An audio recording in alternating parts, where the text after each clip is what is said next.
Tonight's story is The Road Between Mile Markers. I'm not superstitious about roads. I've driven enough of them to know most of what scares you at midnight turns into a mailbox at noon. But 2 months ago, I got a padded envelope from a ham operator who records the bands during storms. Inside was a thumb drive and a note nobody would write if they were trying to be cute. Listen. If it's fake, it's good. If it's not, tell someone. I listened. I wish I could say up front which one it is. The file wasn't a clean interview or a dispatch log. It was a stitched mess.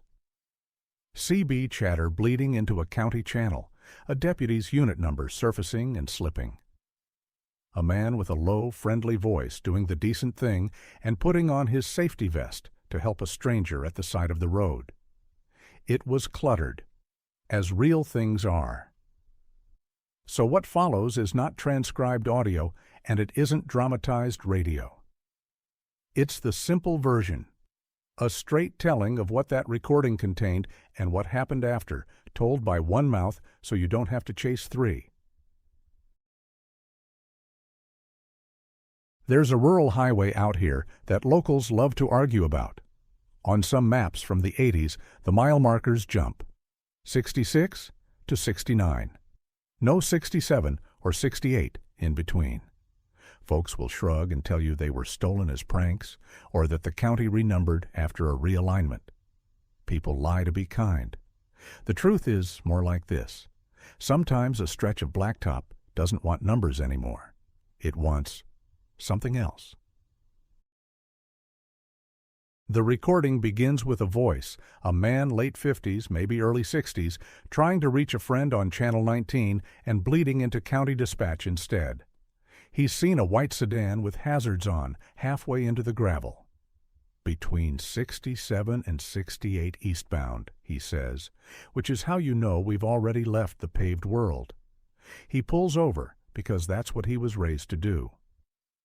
He takes a heavy flashlight out of his door pocket, clicks it twice the way men do when they've been through 3 winters with the same set of batteries, and walks toward a woman standing next to the sedan with both hands out, palms high, not waving so much as telling the night to stop where it is.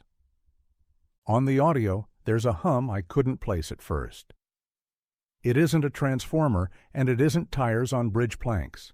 It's flatter than electricity and steadier than wind. It sits under the talking like a refrigerator works under a quiet kitchen. The noise you don't hear until it's gone. It rises a notch when he reaches the car. He says hello the way you would. Calm, gentle.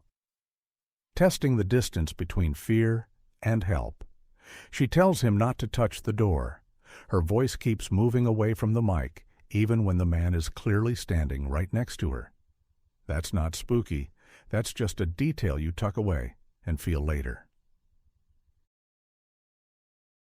He tries the handle anyway because the battery's running down on hazards, and kindness doesn't count for much if the sedan won't open. He says something like, "Hinges are bound," then, in a puzzled tone I know too well, "It's got 2 seams," if you've ever seen a photo printed misaligned. 2 mouths, 2 edges of a jaw slightly out of true. You know the picture. 1 door, but where it met the car, it met it twice. His friend Benny breaks in on the radio, saying he's coming from the Casey's west of the S-curve. A deputy starts a slow loop of the stretch, bored and wary in equal measure, telling dispatch he can't find a mile 67 or 68 because of course he can't. The woman tells the older man to stop saying things out loud. "Don't say what you see here," she says. "Don't say names." He asks her name, and she doesn't answer. There's a hum loud enough to give you the wrong idea about your teeth. The deputy drives past the 66 marker twice and says so, not panicked, just firm. The video he files later, more on that, shows the same 2 curves played twice by a road that refuses to be done with itself. The recording catches him breathing into his mic and counting off turns like he can walk himself out of it by saying the steps. Left at the fence, left at the mailbox, left at the Twin Cottonwoods, the way you might talk yourself through a dark basement. The man at the sedan tells the woman to step out slow. She says she already did. It just takes a while to show up here. That's the first time the word here stops meaning what you think it means. He says he'll cut the battery cable to save her charge. She pleads with him not to. He ignores her and reaches in anyway. The hum jumps like a needle, finding a deeper groove, and the recording, just for a heartbeat, doubles. Not chatter from two channels, the same syllables twice, half a blink apart. Two of the same night trying to sit down in the same chair. Benny shouts that he can see the old man twice, like a mirror missed a spot. That's not poetry. That's a line you say because you've got nothing else ready. He throws his truck in reverse. The bed lifts as if a hill is under it that wasn't there a minute ago. He cusses. The older man tells him to stop moving. The woman says they're almost lined up. He asks who they are. She says, "The ones the road made thin." I didn't like that sentence at 2 in the afternoon, and I like it less at midnight. Thin isn't dead, thin isn't living. Thin is whatever gets slid between two sheets when you want to keep things from touching and you're running out of room. The deputy says he can see a white sedan with hazards but can't get closer. Every time he swings his door open and plants a foot, the ground he steps on is the ground he just used. He isn't blocked by anything you can draw on a map. He's blocked by a copy. I called him later. He didn't want to talk about it. He said, "It was like the world had a cold and kept clearing its throat," and that's all he would say on record. The older man, vest flashing in halogen, tells the woman again to step out. She thanks him for stopping. He says, "That's nothing." She says it isn't nothing where she was. Was, not is. He doesn't understand. She says he will. The hum drops, which is worse than when it rises, because your ears lean forward into the hole it leaves behind and find too much space. That's the content, stripped and sanded.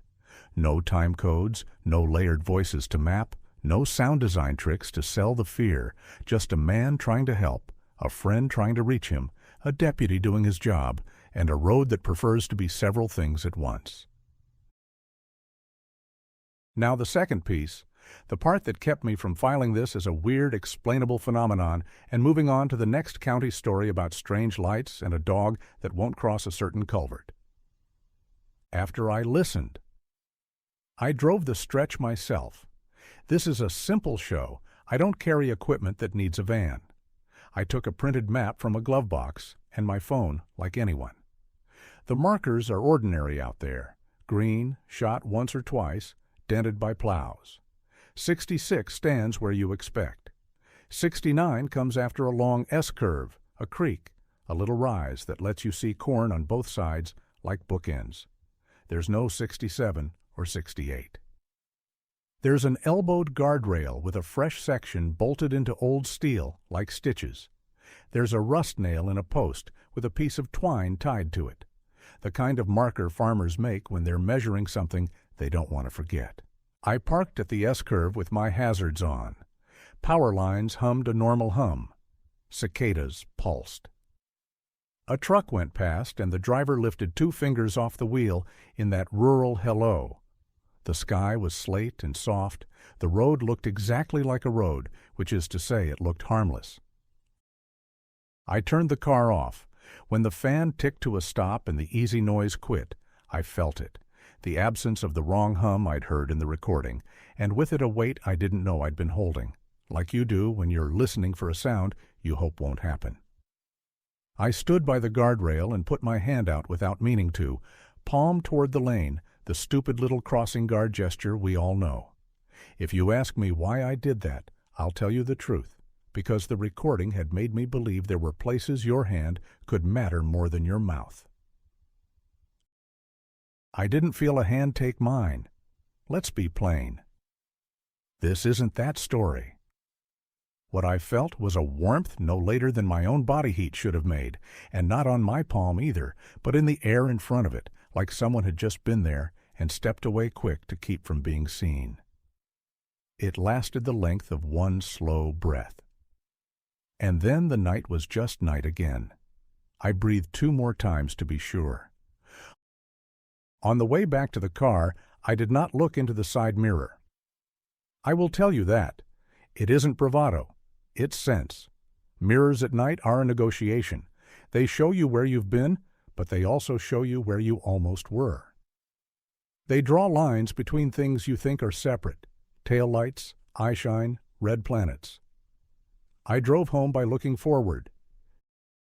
You may be wondering how much of the recording the county stands behind. I asked for incident logs for the night in question. The deputy wrote up a weather anomaly near the S-curve, a false motorist assist with no contact. That's exactly the kind of careful language anyone would use whose livelihood depends on being believed tomorrow. He supplied dash cam that showed normal road in normal sequence, which I think is worse than if it had shown the loop. Either the camera keeps only one version, or the road doesn't care to be seen making extra. I found Benny the next week by calling the same Casey's until the clerk with the long braid said, "He'll be in for chew at 11, hun." Benny is younger than his voice sounds. He didn't want to be recorded. He wanted to be believed. I watched myself wave at nothing. He said, then rubbed his face with the heel of his palm like he could scrub the memory off. Only it wasn't nothing. It was old man air. He laughed, apologized, and changed the subject to weather. That's a tell in farm counties. When a story's gone as far as it can go without making someone sick, you say, "Might rain Thursday," and let the rest rot down on its own. I asked about the woman. No one in the county reported a missing driver that night. No tow truck pulled a white sedan from a ditch. You can lay that against the idea that it was a hoax. No car, no problem. Or you can put it next to what she said. I stepped as soon as you pulled over. It just took a while to show up here. If here is where things line up, then there is somewhere a little to the left, and the ledger might not match across. What do you do with a story like this if you're trying to run a lean operation? One narrator, one take, minimal edit, get it up, and move on to the next? You tell it clean. You keep the facts boring on purpose, so the parts that aren't don't need help. You don't lace the audio with static. You don't overlay 2 voices to make your point. You say, a man stopped, a friend drove out, a deputy did a loop, a road wanted to be 2 roads long enough to decide who keeps driving. That last piece, deciding, is the part I chew on when I'm washing dishes or measuring out coffee. The hum rises, the chatter doubles. The deputy can't plant a foot. Benny reverses onto a hill he can't see. The woman says they're almost lined up, and then she says, "Finished," with the relief you hear when a storm has finally chosen a field that isn't yours. "Finished what?" the man asks. "Deciding," she says, and then, who goes on? I don't like stories where the road is a god. I like roads to be roads, good for getting away from a town that has hurt you, good for coming back when you've figured out how to stand it. But if the road is going to be anything else, deciding who goes on is as neat a job description as I can bear. I mailed the thumb drive back to the ham operator with a letter. The envelope boomeranged. Undeliverable, forwarding expired. That's ordinary. People drift. Addresses stop being places when no one is there to say they are. I kept a copy of the file. Some nights I play the first 30 seconds to hear the old man say he's going to pull over and help, and the dispatcher tell him to be careful. And then I stop it, because I don't need to hear the hum to know the rest, and because decency is a thing you can leave alone once you've proved it exists. Here's the part where I tell you what to do if you find yourself on that stretch after dark. It isn't complicated, and it doesn't cost extra production time for me to say it slow. If you pass 66 and the world starts to feel like it's already done that once tonight, keep your mind on the lane paint and your footlight. If you see hazards on a white sedan halfway into the gravel and a figure with both hands out like a crossing guard, pull over the way your parents taught you. Put your flashers on. Put your vest on if you have one. Take your heavy flashlight. When you speak, don't use names. Let the air be plain. If a deputy's voice crackles out of somewhere, it shouldn't. Be polite. If your friend says he can see you twice, tell him to stay where he is and look forward. If you hear a hum that makes you feel like a glass in a cabinet, do not describe it. Do not ask the road to explain itself. If someone says thank you, say you're welcome, even if you don't understand what you did. And when you get back to your car, do not check the mirror. Mirrors at night are just bad listeners. I can't promise you'll go on. I don't think anyone can. But the decent thing has weight out there, more than people give it credit for. I don't mean cosmic points. I mean, if there's a ledger, decency is heavy in a way that helps. That's the story, told in a way you can narrate once and export. No filters? No timestamp chorus. Just a clean single voice you can lay over an image of a long road and a green sign that skips 2 numbers on purpose. The other versions, the worker who hears his own voice in the ditch, the woman at mile 47 who shows up different on every dash cam, the county stretch where kids hold their breath between old markers, will get the same treatment. Simple, steady, one voice. You know how to cut it, how to title it, how to tag it. You know the thumbnail we'll use. As for this one, I'll end it the way the recording ended, with the hum dropping out and the crickets deciding to be brave again. The sedan's hazards blink twice and stop. The deputy tells dispatch he's clear. Benny laughs in a way that isn't joy and says he's at the Casey's, safe as a fluorescent halo can make a man. The old man breathes like a person who has stood through something and will tell no one everything. There's no crash report. There's no funeral. There's just a stretch of road that doesn't show you 67 or 68, and maybe that's mercy. Drive with your windows cracked. If the air warms in front of your open hand when it shouldn't, you don't have to be afraid. You just have to be decent. That counts, where counting is all the road seems to have left. If you liked this story and want to hear more like it, go ahead and hit that like button, subscribe, and remember, some stories only grow in the dark. Good night, everyone.